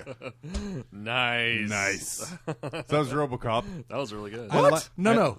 Mechanobite. I love unique. I love the fact that instead of calling him Murphy, you just use the actor's actual name, Peter Weller. What are you talking about? It was Pieter Whaler. Oh, sorry, Pieter Whaler. No, that was rad. And when he said like the mechanic and found him, like, oh no, toaster servitor. Why couldn't we have a toaster servitor model? But now I also have an image of like the Mechanicus robot. You know, like the one with the tape deck. Yeah. Trying to get downstairs like that 209 does. Oh, that'd be great. Chunk. They could make that in a wave of stop motion animation. Did you ever see that? Like, they did like a Muppet version of RoboCop. Did you see that? What? Yeah, it's. Oh, I got to see that. It was like a bunch of guys just got together and decided to make like Muppets. I mean, it's fan made. Yeah. It's super good. Like, it's really you good. mean Jim Henson didn't sign off on an R-rated Muppets? That's probably what killed him. Well, they had a Ouija board outside of his grave. Like, would you mind? Also, would you mind voicing this? Yeah, perfect. I also remember the scene from RoboCop where Bob Moore and the guy who makes RoboCop, or Okeza, is like doing two hookers and sniffing a bunch of coke. So now I want to see like a tech thrall or a Magos, just like with, I guess, two widescreen TVs and a bunch of oil. It's like, and they get murdered. It's good times. Good Clarence. I watched RoboCop last week, actually. Oh, good did you call. really? Yeah. Oh, okay. I did not. I had to pull all of the man. RoboCop completely from my memory. Ted. Well, no, you go. Yeah. You're going clockwise. Me? Yeah. Oh, this is I want counterclockwise. I want to see your cheating. Oh, man. Mine's is a little long. Okay. That was longer than that. Reading on the back of the I had to- VHS. I'm gonna start with the intro here. It's Okay. like, All right. In M39 972, a crack inquisitor and his retinue were sent to prison by the High Lords of Terror for a heresy they did not commit. Whoa. These men promptly escaped from a Nice. maximum security stockade to a Terran underground. Today, still wanted by the High Lords, they survive as soldiers of fortune. If you have a problem, if no one else can help, and if you can find them, maybe you can hire the I-Team.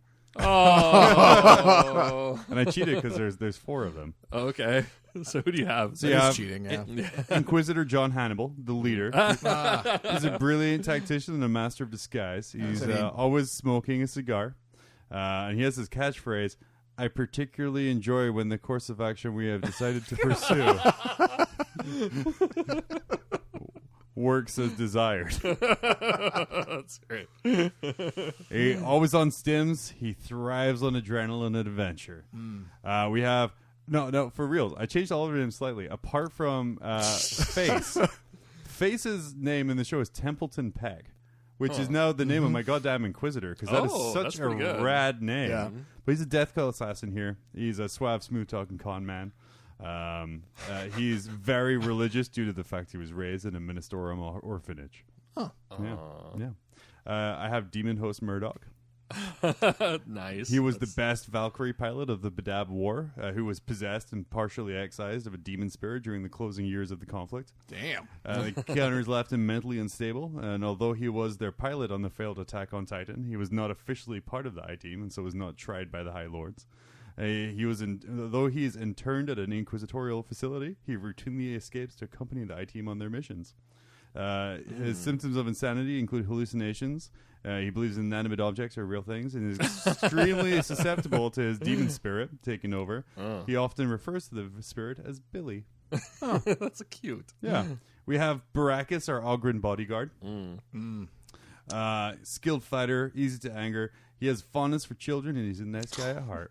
Aww. He never drinks, and he prefers good old milk instead. No, he didn't like milk. He suffers an intense fear of flying. But they often overcome this by just drugging him, so he can get on without exception. The I-Team. But yeah, Templeton Peck. I'm very happy we did this just because I have the name Templeton Peck now. You have to make those models. Yeah, I'm going to finish my Spinoza model. Spinoza and Templeton Peck are my two visitors. I agonized over this. Like, I was sitting there going, oh, man, how am I going to write this? Like, I stopped by to talk to Ted during that's right. Airbrush class about it. Like, dude, I need to know what you have so we don't duplicate because so you're a cheater. Yeah. Well, and I wanted to make sure that we weren't duplicating at all because if Ted was like, "Look at me, I've also got RoboCop," I'd be like, "Damn it!" Oh, okay. Glad I went first. But who had the better RoboCop? But you did. I don't think you had anybody at that point, right? I had. You didn't tell me RoboCop. No, I had an idea for one, but I wasn't sure how I was going to make it work, and I made it work. But I was agonized about it until I sat down at work today and just started typing. Dude, it's what you got to do. So it was so much fun to type. It's stress. I was like yelling at people, "Shut up! I'm writing about RoboCop over here," and they were like, "What? It's a fanfic. Go away! You can't read it." It's furry porn. I made you write Tumblr fanfic. You oh, did. Shit, I'm sorry. I've got it ready to post on Friday. I'm just gonna beautiful post it to the Mob Rules page. I got Inquisitor Cole J. Wilbums. Cole J. Wilbums. Yeah. Figure that one out. Trying to think now. Yeah. Fast talker, slow thinker, always the wrong guy for the job. Often creating the drama that finds himself in. Cole's ability to concoct a plan to pull himself out of the hot seat almost impresses the Imperium, so long as they don't look at the cost. Cole found his way into the employee of the Inquisition after his rogue trader fleet attempted to make away with the profits and girls of an imperial pleasure world. Cole stowed away with a cultist sex worker, culminating in an act that brought her tally high enough to open a warp gate, unleashing untold throngs of demonettes onto the planet. Cole swiped a shuttle to escape. What? Ooh. That's a lot of dick. Yeah.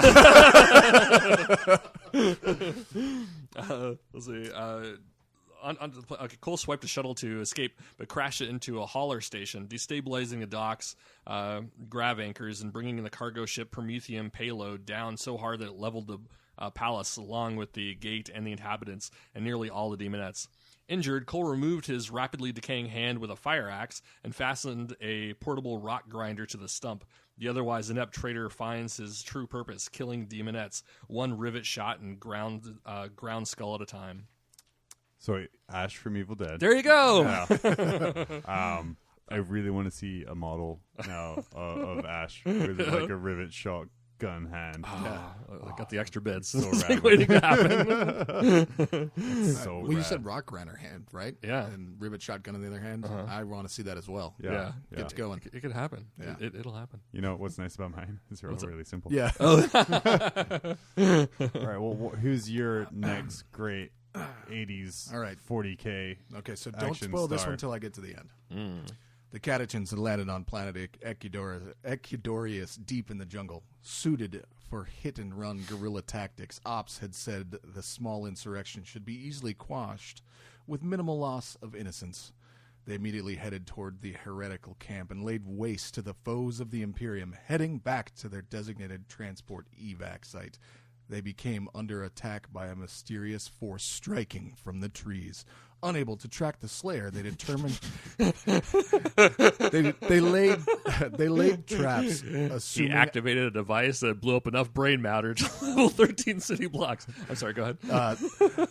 They laid traps, assuming a demonic presence now existed from the heretical summonings. They steeled themselves to take down whatever entity now hunted them. After many small engagements, leaving more and more of the 20 men dead, the leader Varnulf managed to wound the creature, seeing dark blue blood. Narnulf Nortswigger? Varnulf? Huh? Varnulf. Let me finish, sir. It's Swedish. Not Austrian. Knowing it can bleed and they were certain they had uncovered a changeling. They set about laying even more traps for it. However, their traps failed. A prolonged run and gun Ensued catechins falling left and right. The creatures seemed to be everywhere and nowhere at the same time. Shot after shot rang out, slaying brothers of the Imperium down to the last. Wounded but alive, Varnulf found himself face to face with his adversary. The being shed the hood on his camo cloak, revealing a humanoid creature with dark skin and long, bird-like features. Feathers. He was like, Feather-like hair graced the head. Armed with a long, deadly-looking sniper rifle and vicious curved knife, he began skinning the falling catechins. In weird, bird-like chirps, the creature called to the woods. Emerging from the shadows, a tall, blue-skinned Tau emerged from hiding. I am Shatua, and this is Carnivorous. We hunt those guilty of the crimes against the Tau. The creature chirped at Varnulf. You have been judged to be of future use to the greater good. Your time is not yet done. Use it wisely. And with that, the Tau and his deadly hunter faded back into the surrounding jungle, taking the bones of 4 of the soldiers with them, leaving Varnulf alone to die in the jungle. well, I mean, they got to sell some bulls to the Underhive. So was that Jen from the Dark Crystal? Yes. Okay, all right, got it. You do know there's a literal predator in 40K already, right? Because I was going to do Predator too. Well, but see- then Carandus. So my exists. actual character for that I want to make is actually the Tau character, and for me, the actual hero in that story is in fact the Tau and the other Wait, guy. the guy's being a dick and murdering a bunch of people because people aren't space communists? I'm just saying. You Makes said sense. hero. To the Tau, they would be heroes. It's all a matter of perspective. Yeah, it's all perspective. I mean, to be fair, Predator, as movies, is told from the perspective of the Predator. So I agree with you. The Predator is the bad guy. But no, I enjoyed that. That was good. That was mine. Yeah, that's adorable. Not Varnulf. He dies, by the way, in the end. Oh, okay. Jen. Oh. But his skull lives on. But they did get rid of the heretics, so Yeah. win for the Imperium anyway. Good. So You now know. some Underhiver has a nice cereal bowl. That's a jungle man. world. There's no under Oh, okay. All right. Special order. Amazon with their gene stealer. It was And a skull bowl, please. With a it's femur Skull spoon. Bowl Monday. I'm trying to get my free shipping. After Black Get Friday. another item.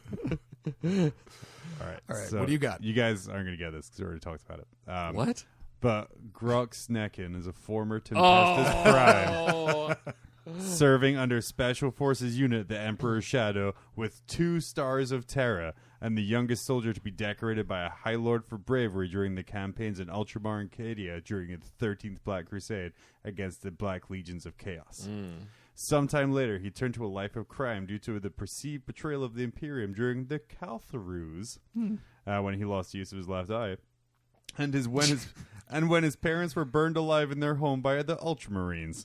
He traveled with his war buddy and only friend, Built Lore. Snekin took up with partners Harl Helm, later known as Brain, and Necro Bob. And at Necromunda, around M39-993, Helm apparently let Snekin and Necro Bob get cornered by the Arbites, at which time Necro Bob was brutally tortured and killed by sadistic arbiters within the Underhive. As a result of the Necromunda incident, it was widely believed in the criminal community that Snekin is dead. Snekin has a tattoo of a Grox on his abdomen, and he is a practitioner of several styles of martial arts. Oh, neat. Yeah, it's Snake Plissken, Escape from New York. We'll have to watch that movie now. So good. Oh, it's dumb as hell, but it's so Is it? good. Yeah. It's your last one, Ted. Oh, so the name I borrowed from something, part of it from something else. So that's You borrowed from something else? well, yeah. I mean, Just part of just it. We're part of borrowing. it? part of it. Part of it. So it might be misleading. So I mine don't was want you all original stories that I came up with. right. Okay. So I mean, immediately you're gonna. It'll lead you astray, so watch out. Anyway, so his name is B Hotep 101. So B Hotep 101 woke up on the tomb world covered in flesh. A body underneath that no longer resembled his own. Around him, his brethren swarmed an enemy, swiftly moving over them, torn faces covering their own. Blood soaked the ground, and moments later, the flayed ones returned into clockwork unison to the tomb. Over the decades, B Hotep 101 learned of the Satan, the war in the heavens, and the consumption of his people's souls. BH 101 launched a plan to piece together a body convincing enough to pass as human and stow away upon an imperial ship after conflict.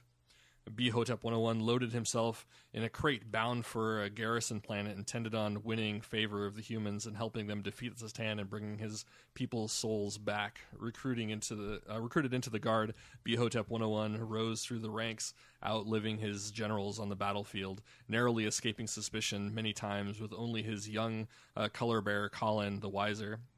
Now a ranking general, Hotep 101 launches surgical attacks against Shrine to the Satan, best on bringing them down. What was that one? Yeah. Because I was thrown off by the Bubba Hotep Yeah, reference. Yeah. I was going to do Bubba Hotep originally. We're like, oh, that doesn't work. He sits in an old folks home. Today I learned Ted masturbates. only knows Sam Raimi movies. I don't think Bubba Hotep's a Sam Raimi movie. No, it's not. But it's Bruce Bruce Campbell. Campbell. It's Bruce Campbell, but it's not Sam Yeah. Raimi. But part of the name does speak to the character, the 101.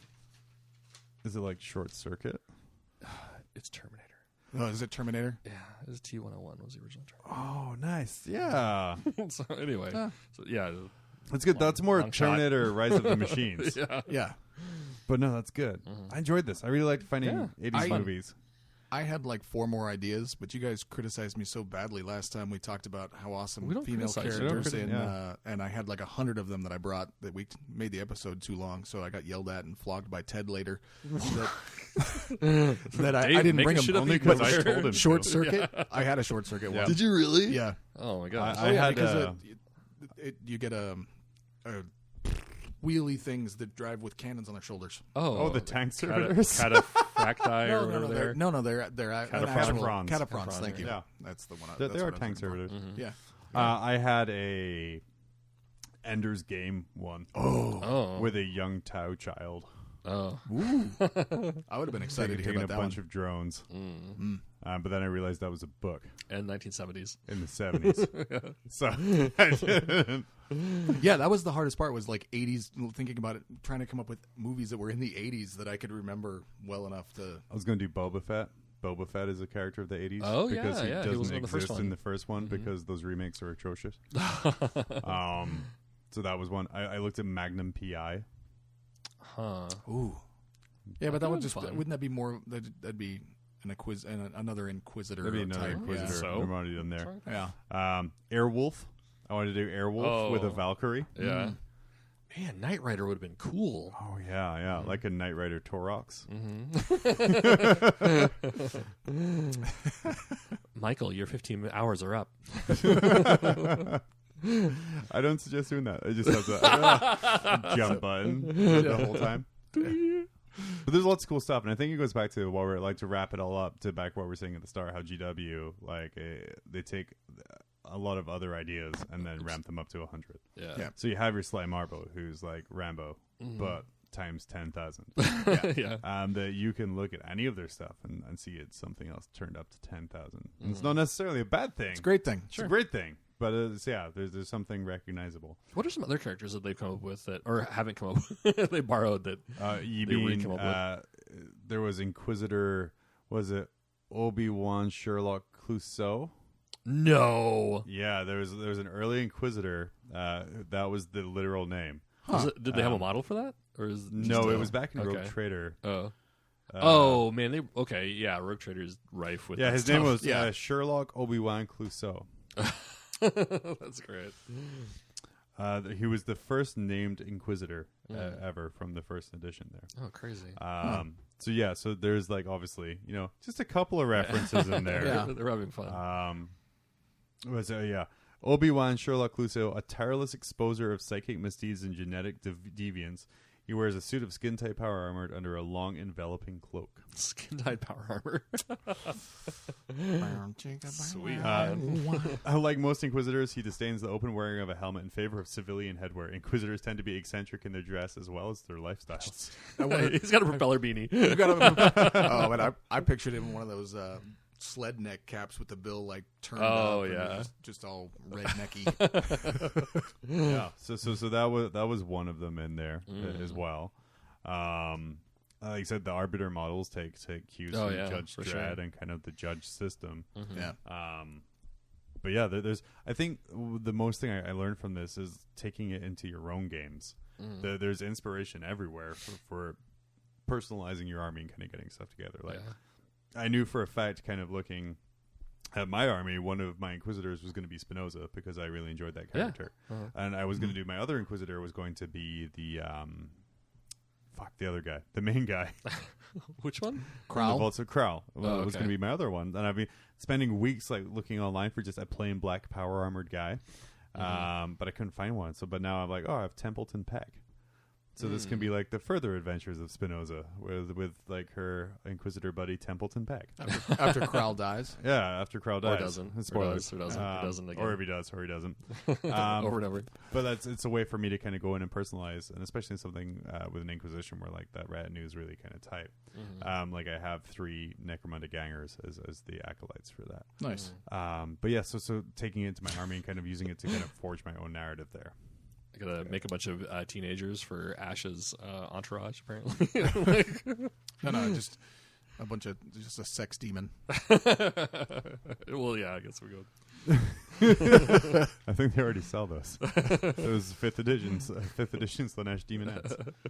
Or the Dark Eldar slave models. Oh God, those are off. Oh, I'm not a fan. I'm maybe positive. It was a nice idea. And they've sold a lot of them. It was a really, of course they did. It was a really nice idea to have.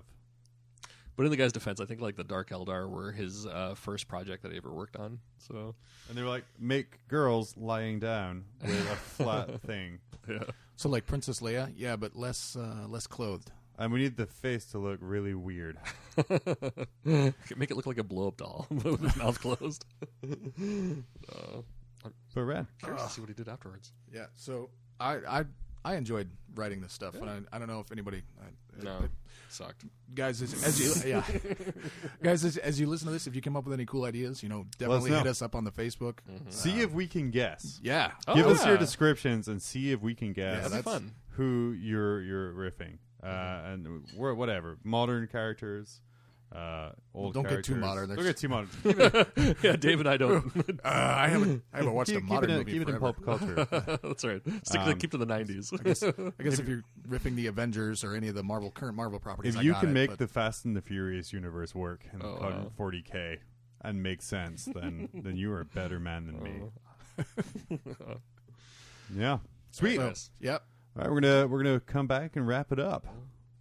Yo, dog, what's up? It's the M to the A to the GOS, here to surprise your boy, Jerry Annis. Haha, he has no idea. We about to pimp his night.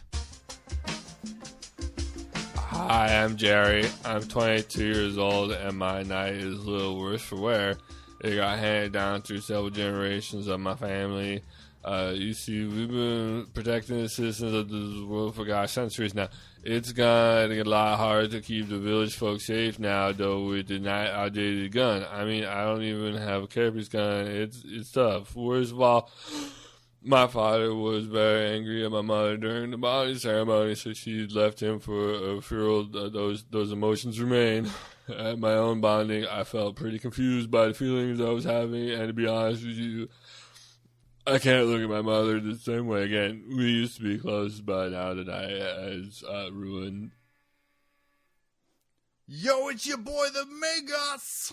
Imperial Might, is this real? Holy shit. Yo, it's real, Jerry. Now give me your keys. We're gonna pimp your night. Let's go to West Sector Customs. It's actually nearly bonded to me. Let's bring West Sector Customs here. All right, yo. So, check it. Our boy Jerry here needs a fly night so he can keep on representing his family and protecting the small folk from Xenos invasion, alright? So, weapons. What you got, priest? So what Jerry got here is a stock 33 Millennium Knight Paladin with a broken heavy stubble and a battle can that battle cannot. What I'm going to do is drop the Reaper Chainsaw low to the ground so that when the small folks go cruising by, they know who's the boss. Nice. Then we're going to take the heavy stubble out and we're going to put in a holographic projector that constantly projects the image of his mom's in front of the knight at all times and get your boy's rage up. All the better to smite the enemies of the Emperor with. Exactly. And as for the battle can, we got to modify it so instead of firing bullets, it's going to fire beats. 36,000 decibels of sick beats dropping out that speaker. Word. All right. what are we doing with that machine spirit IT guy? Jerry's night is slow to respond and hasn't had an update in years, so we're going to do what we do best. Preach it. Turn it off and then on again. Should speed up the reaction time. All right, boy. Paint, what are we doing? Jerry's night represents the color of the house and family, and it's important that we respect the traditions and heritage. I asked Paint, what are we doing? Like green. Sounds tight-eyed. Let's get to work. Yo, Jerry, we've been working hard on your night, and he is ready. Are you? So ready. We have an incoming orc invasion. I must protect my world. All right, here is the curtain, and here is your night. What have you done? Why is the Reaper so low? Why are my hairs bleeding, and why is it green? Well, we out, yo. You officially been pinned. Ah. Why is my mother 30 feet tall in front of me?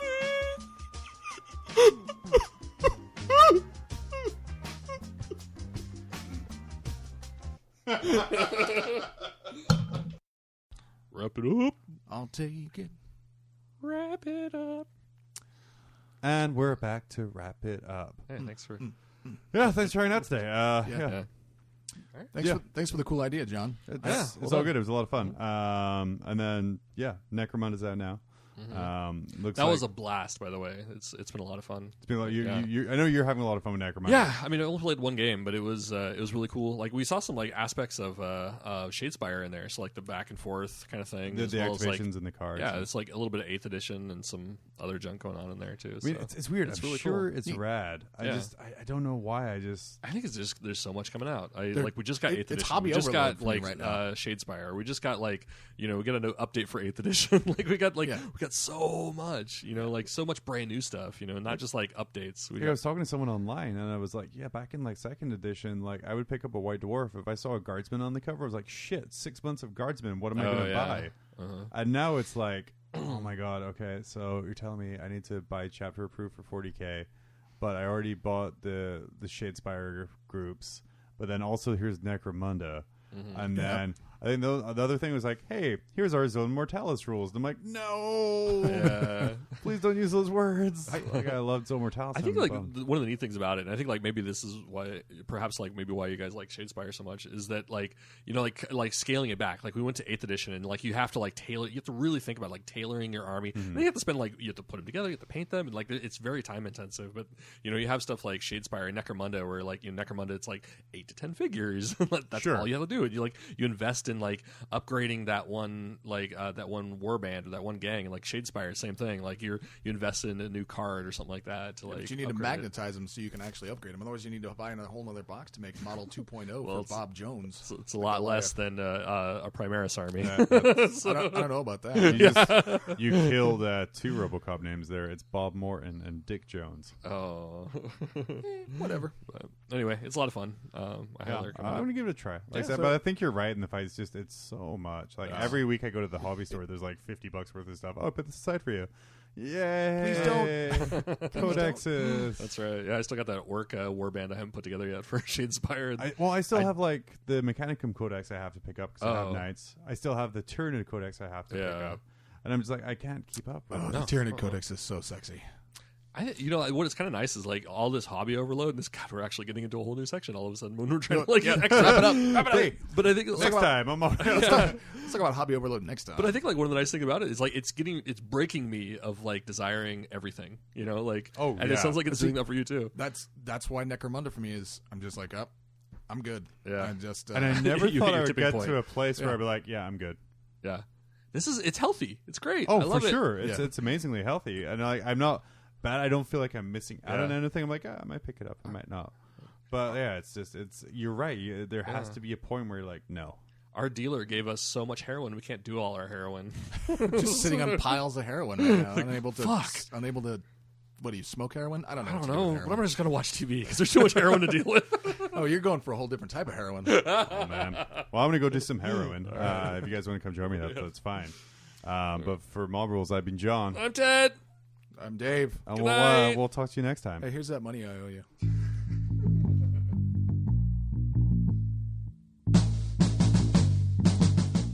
This episode of Mob Rules has been brought to you by Mob Rules Media. Please join our Facebook group and be part of the conversation at facebook.com/mobrulesak. You can also email us at themob@tophat-arts.com. Thanks for checking us out, and we will see you in 2 weeks.